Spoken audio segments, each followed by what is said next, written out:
My next guest is hot off a huge award season, co-starring in the multiverse action comedy Everything Everywhere All at Once. The blockbuster-winning 7 Oscars, including Best Picture.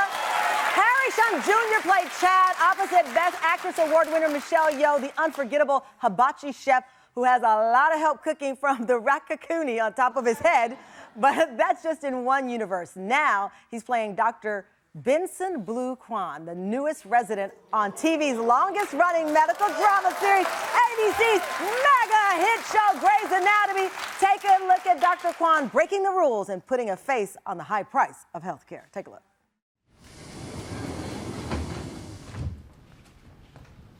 Kwan? Kwan? I explicitly took you off of Natalia's case. Okay, look, you want me to pretend that medical bills don't exist? That the system doesn't force people to choose between bankruptcy and death? Dr. Kwan, If my mom could have divorced me, she would have done it in a heartbeat. But I opened up credit cards to pay for her care, and every time I get a bill, it feels like a noose around my neck. Forgive me for not wanting to put someone else through that. Paging Dr. Kwan, a.k.a. Harry Shum Jr. Welcome to the campus.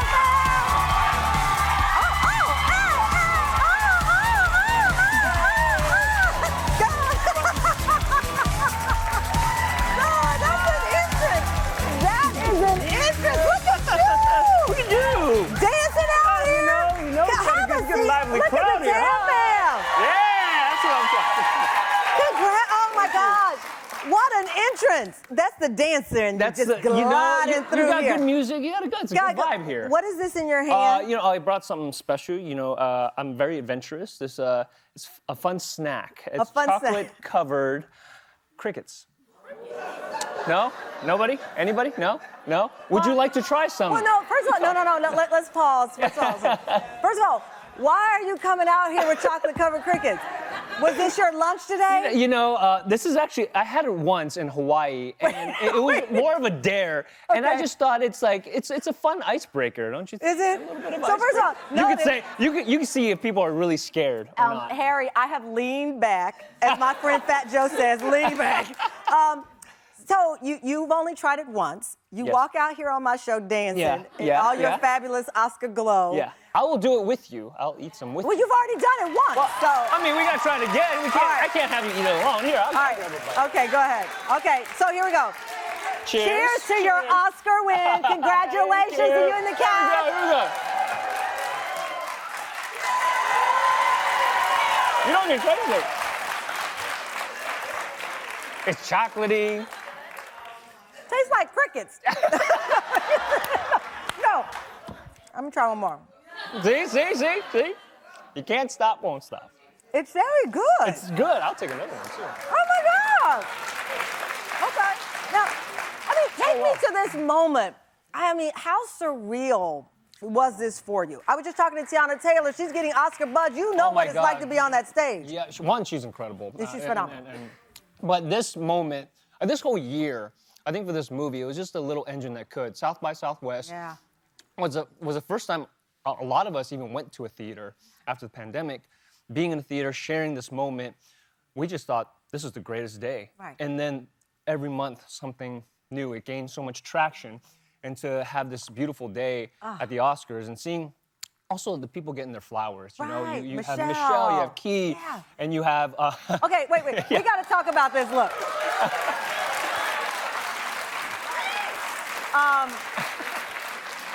I was feeling myself. You made almost every... You said I was feeling myself. Harry, you made almost every best dressed list that matters. It's crazy. Okay, talk to me about the look. So this is Hanako you look gorgeous Maeda. in that. Oh man, it's so beautiful. Like Hanako Maeda, she is a designer.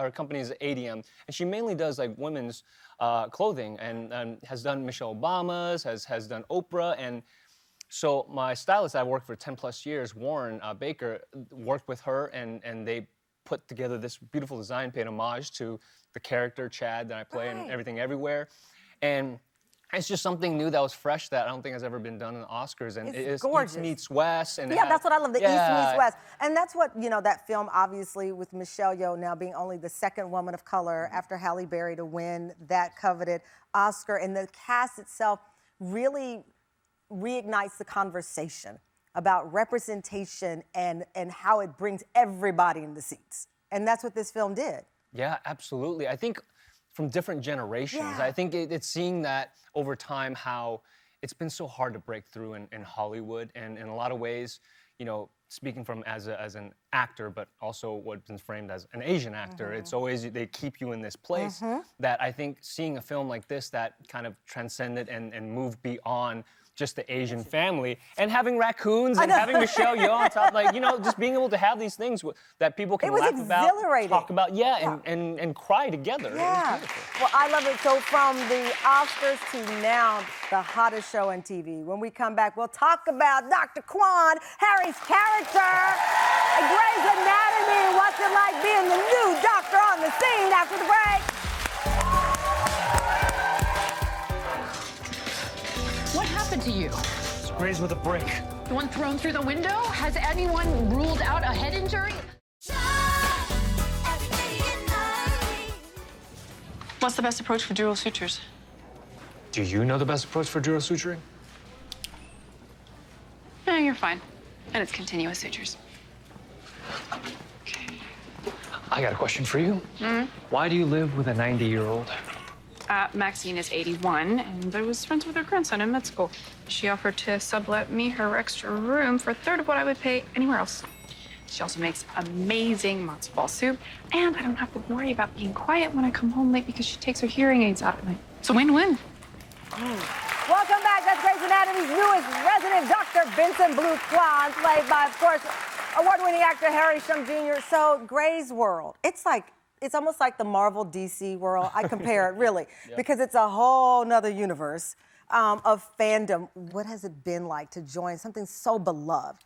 Well, it's, you know, it's so funny when you talk to people who the show has been on for 19 seasons. Crazy, you know, right? you don't have to explain it, because people even if they haven't never watched it, they know what it's about. And also just the guest stars that they have, like, they're so incredible. I'm just blown away by the talent that they are able to bring in, you know, season after season and episode after episode. But just like the legacy that people have been there from the very beginning and sharing kind of the stage with us that, you know, are What just was starting this off. farewell like when we were watching?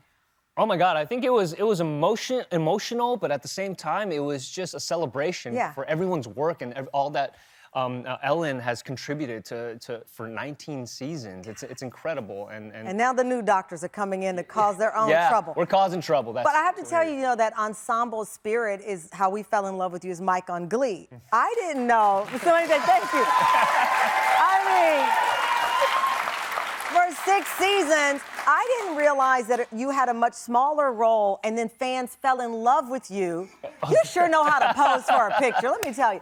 And fans fell in love with you, and then the character just blew up on its own. Yeah, I just remember, you know, when you're filming a show, you feel like you're in a bubble. You kind of don't know what's happening out there, how people. But yeah, it was touring that kind of really exploded. That you got that immediate feedback of people, like, they knew who I was. I was mainly just like in the background dancing and trying to kind of create my own story in the background. So when you look at your trajectory now from TV characters that folks have fallen in love with, Oscars, you got this beautiful family.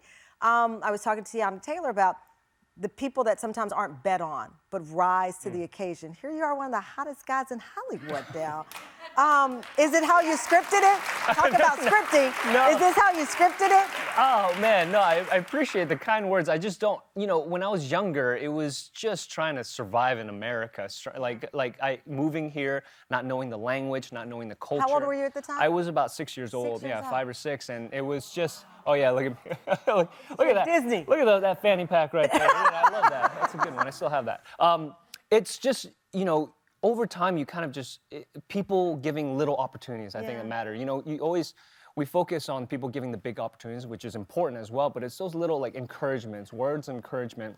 And I remember my drama teacher, when my mom was afraid because I was getting bloody noses while doing these performances when I was younger, he would just say, like, you know, you got to let him kind of go through this process.